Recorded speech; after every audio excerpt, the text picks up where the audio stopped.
Jacob Riis was a Danish immigrant and pioneering journalist who became one of the most influential social reformers of the late 19th century.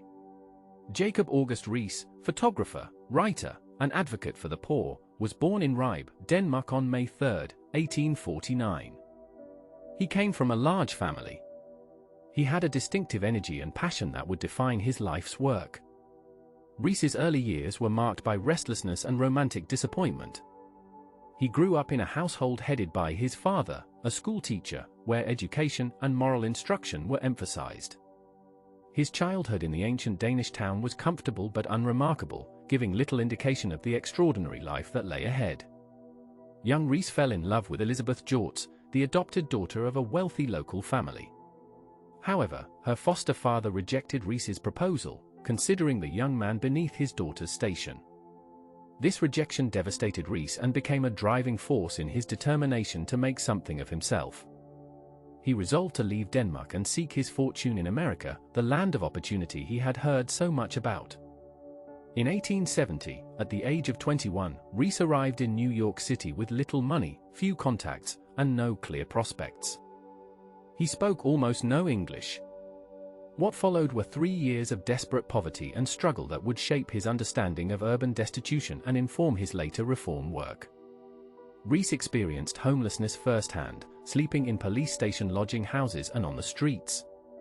He took whatever work he could find, laboring as a farmhand, carpenter, salesman, and in various other odd jobs throughout New York and the surrounding region. During one particularly low point, Riis spent a night in a police lodging house where his few possessions were stolen and his dog, his only companion, was killed by a policeman. The experience filled him with rage and despair. He nearly threw himself into the river but was saved by the intervention of a passing stranger.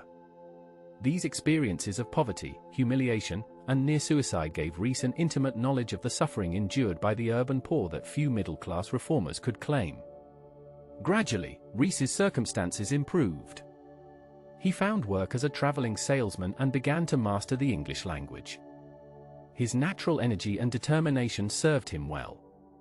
In 1873, he learned that Elizabeth's foster father had died, and he immediately returned to Denmark to renew his courtship. This time, his proposal was accepted. Jacob and Elizabeth were married in 1876, and she joined him in America.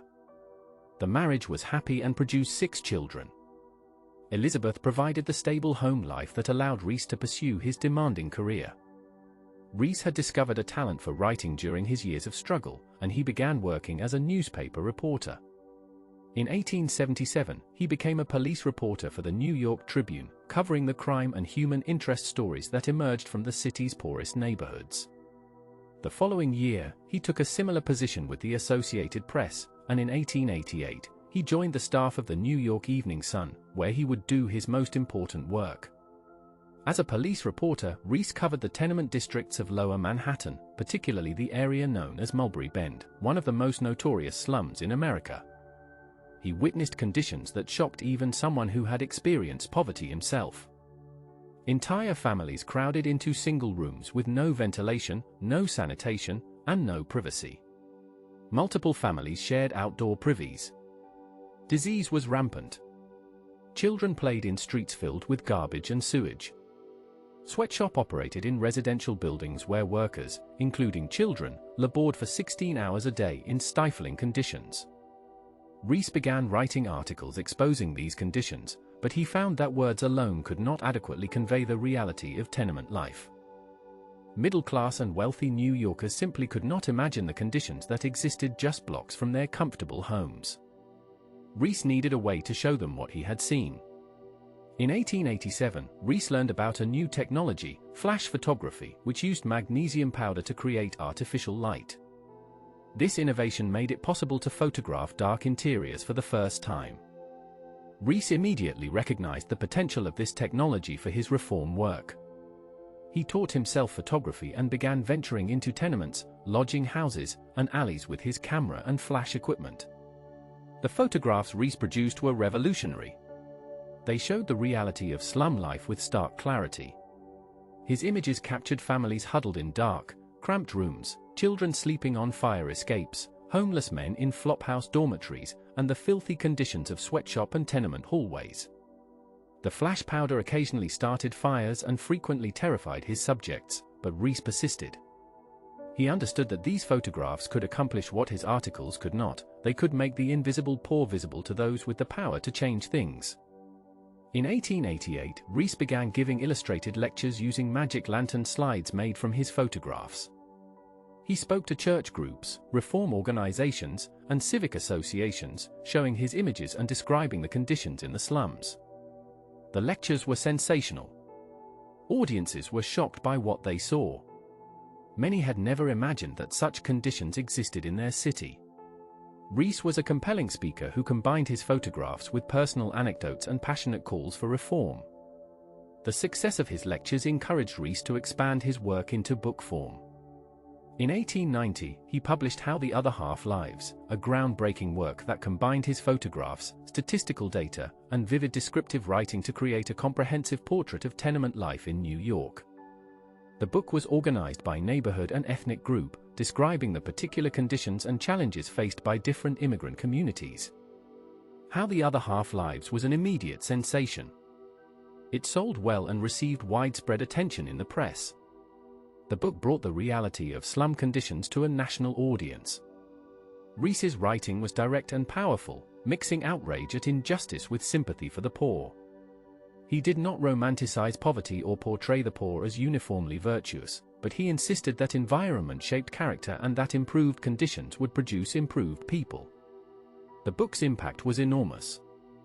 It helped launch the progressive era reform movement that would dominate American politics for the next 2 decades. Riis became a celebrity reformer, in demand as a speaker and consultant. More importantly, the book caught the attention of Theodore Roosevelt, then serving as a member of the United States Civil Service Commission. Roosevelt read How the Other Half Lives and was deeply moved. He sought out Riis and introduced himself with the words, "I have read your book and I have come to help." This meeting began a friendship that would last until Riis's death. Roosevelt and Riis formed a partnership that would produce significant reforms in New York City. When Roosevelt became president of the New York City Board of Police Commissioners in 1895, he made Riis his unofficial advisor on tenement and police reform. Together, Roosevelt and Riis conducted midnight inspections of police lodging houses, the facilities where homeless people could sleep. They found conditions even worse than Riis had described, with men sleeping on bare floors in overcrowded rooms with no sanitation. Roosevelt, with Riis's encouragement, ordered the closure of the police lodging houses, forcing the city to develop better alternatives for homeless people. Riis continued his reform work on multiple fronts. He advocated for the construction of small parks and playgrounds in tenement districts, arguing that children needed safe places to play. He pushed for stricter building codes and enforcement of sanitation regulations. He called for the demolition of the worst tenement buildings and their replacement with model housing. He supported efforts to regulate child labor and improve working conditions in sweatshop. In 1892, Riis achieved one of his most important victories when the city finally moved to demolish Mulberry Bend, the notorious slum he had documented so thoroughly. The area was cleared and replaced with a small park, later named Columbus Park. Riis considered this one of his greatest accomplishments, proof that reform was possible and that his work could produce tangible results. Riis published several more books throughout the 1890s and early 1900s. The Children of the Poor in 1892 focused specifically on the impact of tenement life on children. Out of Mulberry Street in 1898 collected more of his photographs and observations. The Battle with the Slum in 1902 assessed the progress of reform efforts and outlined the work that remained to be done. A 10 Years' War in 1900 chronicled his decade of reform work since the publication of How the Other Half Lives.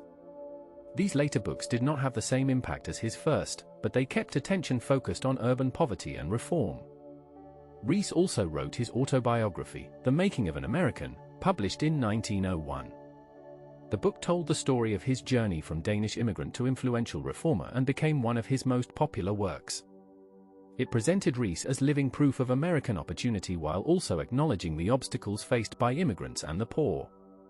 Riis's approach to reform was complex and sometimes contradictory. He genuinely cared about the poor and worked tirelessly on their behalf, but he also held conventional views about race, ethnicity, and morality that limited his vision. His descriptions of different immigrant groups often relied on stereotypes. He portrayed some groups more sympathetically than others. He was particularly harsh in his characterization of Chinese immigrants and African Americans, reflecting the prejudices of his time. Riis believed that poverty was primarily a problem of environment rather than character, but he also maintained that some people were more deserving of help than others. He distinguished between the deserving poor who were victims of circumstance and the undeserving poor whose poverty resulted from moral failings. This distinction was common among reformers of his era but created problematic hierarchies among those in need. Despite these limitations, Riis's impact on social reform was profound. He pioneered the use of photography as a tool for social documentation and advocacy. His work inspired a generation of reform photographers, including Louis Hine, who would document child labor conditions, and later documentary photographers who would chronicle the Great Depression. The tradition of using images to expose social problems and motivate reform can be traced directly to Riis's innovations. Riis's writing style was equally influential. He combined factual reporting with emotional appeal, statistics with personal stories, and outrage with hope.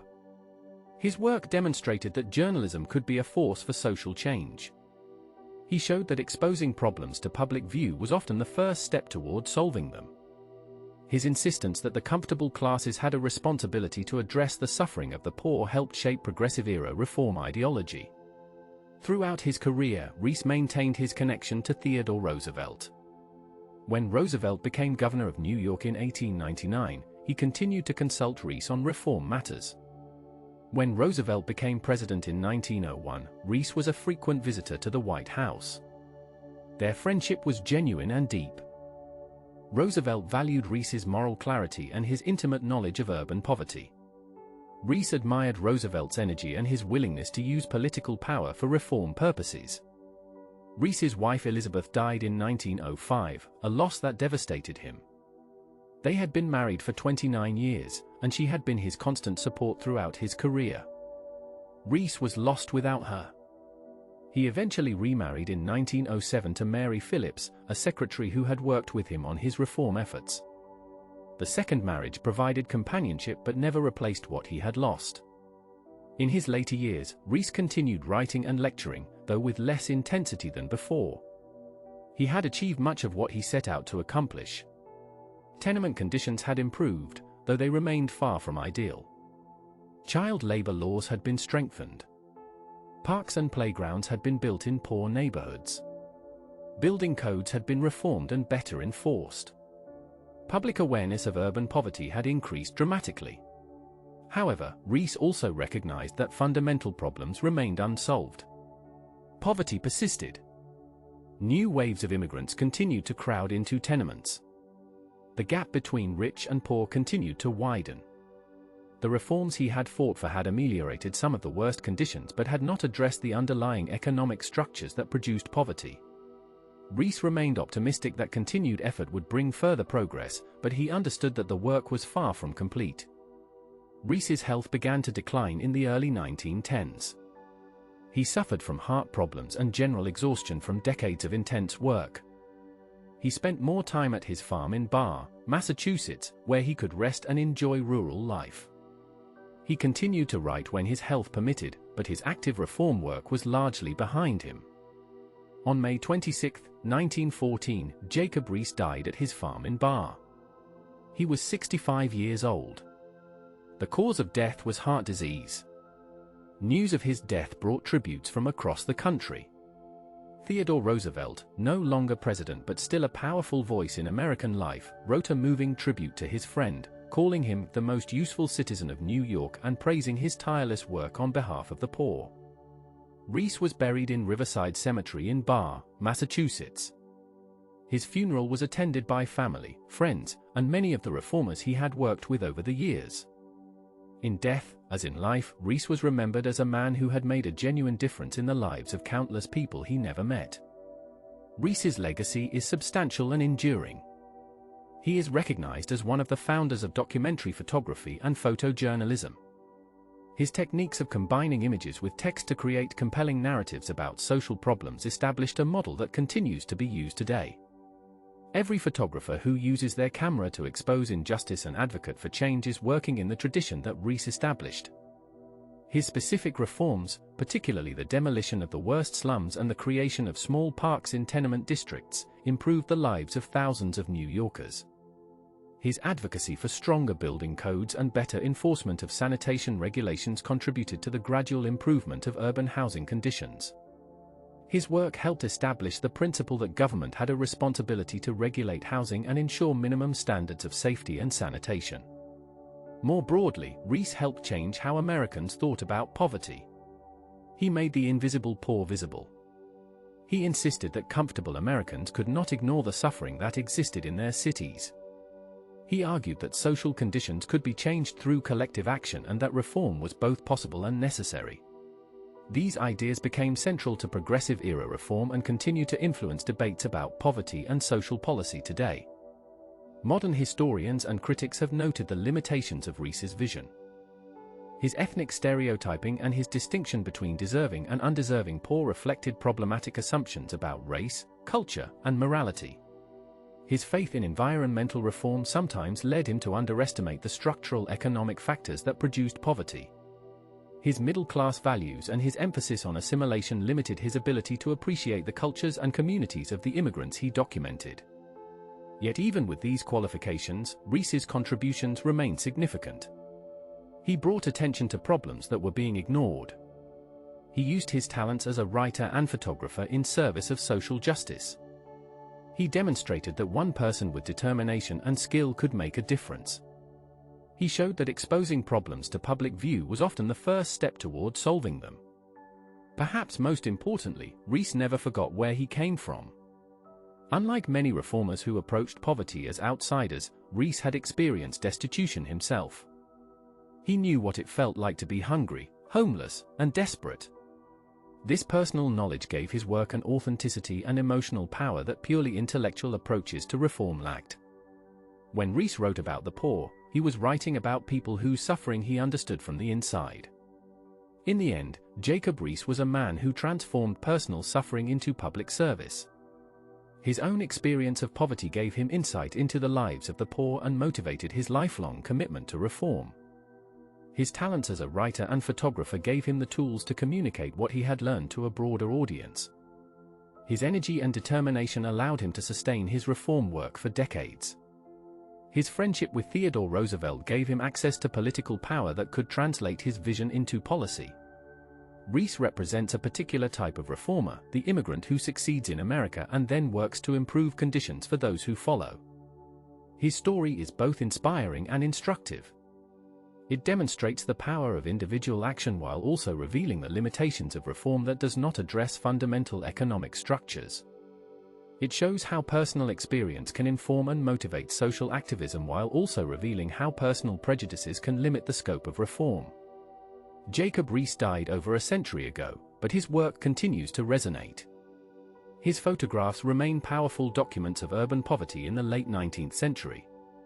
His books continue to be read and studied. His techniques continue to influence documentary photographers and journalists. His insistence that society has an obligation to address poverty and improve conditions for the most vulnerable remains relevant. In both his achievements and his limitations, Riis embodies the possibilities and challenges of social reform in America.